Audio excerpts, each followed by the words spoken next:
This is Dean. That's Austin, Gerardo, and Mac. Today we're going to be talking to you guys about MiraCosta library hours.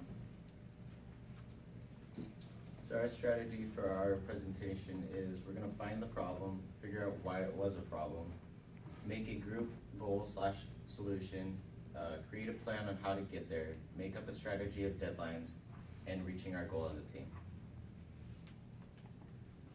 Okay, so there are quite a few problems within our library. I'm pretty sure all of us find ourselves staying up late at night, procrastinating, working on projects, just trying to get to the deadline. I know I do that sometimes. Kind of did it with this project. And we've all been, I'm pretty sure some of us have been kicked out of our Blackboard tests or our Canvas tests or just had problems with it, like it wasn't working. And you couldn't do your assignment. And then also too, I'm pretty sure some of us have heard the obnoxious beeping in the library when it's about to close. 10 minutes till closing, 5 minutes till closing, and then they're waiting for you to get out. And it's not fun. You have to either figure out if you're going to hurry up and try and get your homework done or just do the best you can and finish it later. Okay, so a lot of people would think with the 24-hour library that safety and security would be a big problem, but we think that we can solve that problem by using key cards like student IDs that we all get, and you can do that by just whoever is wanting to use the library access to get ID, I think here, which is $5, and that goes towards your key to get into the library after hours. And then you could also have an officer stand at the entrance from 10 to 7:30 in the morning, and they can just make sure that nothing's happening, nobody's getting rowdy, and just making sure that everything is okay.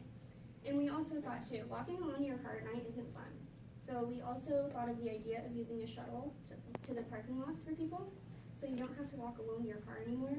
There's a school actually in Australia that does this, and they absolutely love it. So Dean's going to be talking to you about the financials. So the financials are a really big problem just because MiraCosta doesn't really like to spend money on certain things. One of the things that they're spending money right now is on probably an art building, I think, if you guys have seen that. But this is a really good option for them to spend money on. Not only does it help the school, but it helps our students.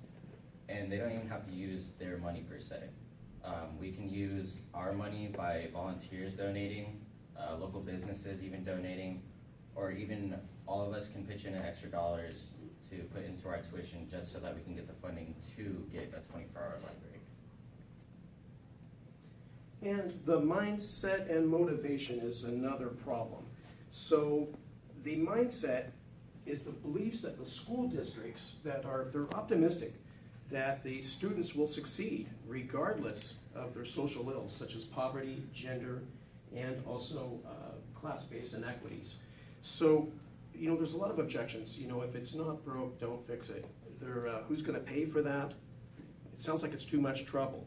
A lot of these objections are done with the best intentions, but the colleges are slow to embrace the changes that would enhance a fundamental resource such as a 24-hour library. So what we've seen in that mindset is really more of our, what's going on with the generation.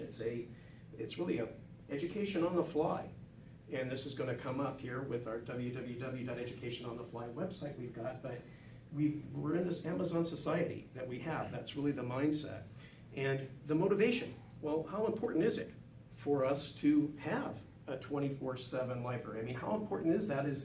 It really, libraries should affect your choice of colleges and down the road here for your four-year colleges. So, we learn about the research from the instructors, the recordings of others that have been preserved, as well as using the resources such as laptops, workstations, multimedia, and the study space. So we're all part of this environment that promotes learning now and into the future.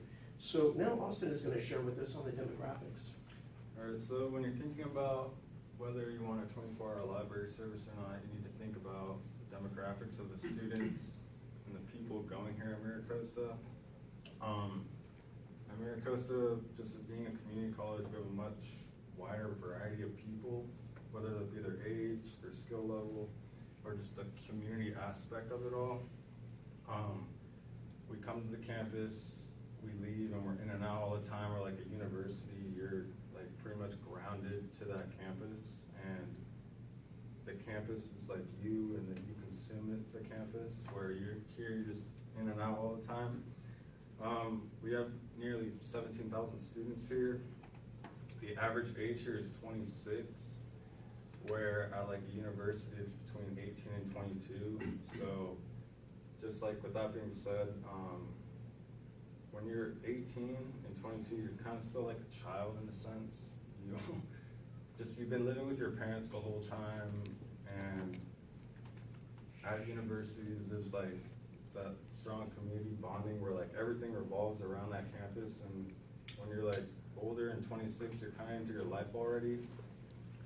There's just more going on, whether that be your job, your kids, your families that you have, where at like most universities are kind of like disconnected from this. I mean, I can kind of just see this by like looking at all of us, looking at our group members. Like with me, I think about myself, I'm like, I already don't have enough time in the day to like do and get everything done. And then like I see like Matt, and I'm like, holy cow, how does this guy do it? He's got a family, kids, he has to support all these kids and his family, and then he has to do his job and balance all that throughout the day. And then you also have to take into account the demographics of just different sleep patterns and study habits that are influenced by our jobs and everything else around us. What may be the most productive time of the day for one person is going to be the complete opposite for another. There are the demographics, just the overall schedules, and that depends on the different work hours, your livelihood, and your dedicated school time. So like, just like the bottom line is, at a community college, you're pretty much like, here we're on our own time. There's just not enough of it, and like a 24-hour service would just really like give us a break a little. It would just be one less thing we have to like worry about throughout the day.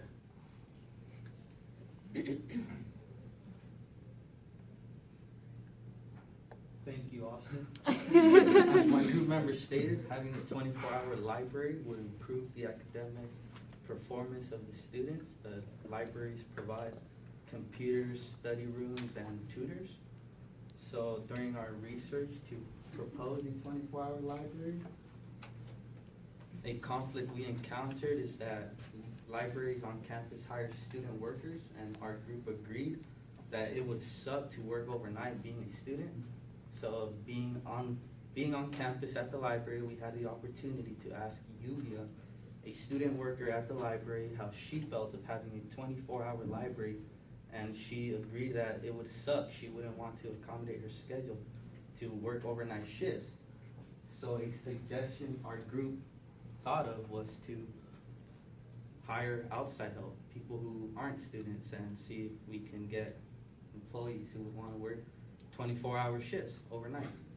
So with that being said, Mac here is going to show you the solutions our group came up with. Okay, so we've identified the problems. Now we're going to talk here in this next part here on these solutions. We've got 3 solutions, and I'm going to go through these 3 solutions. Following that, we're going to ask you to go using your phone to the website is the educationonthefly.com. You'll be able to pick one of the 3 solutions you like. Now, we have not voted on that, so this will just be exclusive here to the room. We already know how we would vote, but solution 1 is a 24-hour library. Now that 24-hour library, we would mirror this what MIT presently has. MIT has this 24-hour library, and we had a chance to interview with the department chair with the communication department, Eric Robertson, here on October 16th, and we asked him, is there any reason why you wouldn't see the purpose here for a 24-hour library? Eric replied that he doesn't believe that the resources would be utilized. It doesn't have enough demand to possibly justify the cost, but he really said that he would be open once he saw the data, because right now he hasn't seen anything that shows that. So that is one of the things that we just haven't seen a lot of data that is proposed. But the first solution, 24-hour library. Second solution, extended hours. With the library, this was also a great, what University of Michigan is presently doing with their card readers. And Megan talked a little bit about the card reader, having the card reader access here from 8 p.m. to up until even 12 a.m. in the morning. That's something that they've done very successful. Now, this is also something that we had a chance to interview right here, the Dean of Costa Mesa with the, Anna Smith, and her opinion about this was that she would be open to not only a 24-hour, but the extended library if she saw data that would support this with, again, similar to Eric's response, they just have not seen, I'm surprised they haven't seen some formal initiative here on this. But the last and third solution is having a study area that we can use with the extended study hours. And this is a solution that's used presently at Baylor University. This is nice because you actually have it's one of the most cost-effective. It's very simple to do. You can use the existing infrastructure here, some of the other buildings. You can incorporate study areas. And it's effective because it would allow students to work on collaboration projects, just like this one that we went through, as well as for students that really don't have a quiet area that can enjoy. We all know the situation with roommates. So we've prepared the online, if you would please, in the next few minutes, go on, cast your vote here for one of those three solutions. We'll share this. We actually have an ability to share this here at the end of the meeting. So we'll, what that will look like, I'll show you here real quick, is with this technology. Our group is going to bring the technology. This is the Solution 1, 24-hour library access. Solution 2, extended libraries. And Solution 3, with the extended study area. Now that we've seen that, let's look at our steps for the successful integration. Our team would like to share with you our successful integration steps. All right, so the first step for our 6-step implementation plan would be to submit a formal submission package of proposed library hour changes to MiraCosta College and the dean. The second step is to explain in detail the rationale for the library hour changes, determine how the changes will affect the performance of our college community. At MiraCosta College, I will provide the research findings, statistics, and documented statements from educators who support and approve of the library hours. And our third step would be to perform an assessment on the new library hours that is being proposed today. We will determine what the assessment tools will be put in place, and we will monitor the achievement of the 24-hour library. And our fourth step would be to provide an assessment of the monetary costs associated with fully funding the new library hours. Determine the cost of additional staffing, supporting materials, security, training, and all resources required for this consideration. The fifth step is to establish a timeline for implementation and include evaluation benchmarks to monitor the full implementation of the new library hours and provide a start and finish date for this project. And the last and final step would just be to report the final results, ensure the data is accurate, reflects the actual performance of students as a result of the implementation of the new library hours, and then just provide a plan to continue the program if it is successful.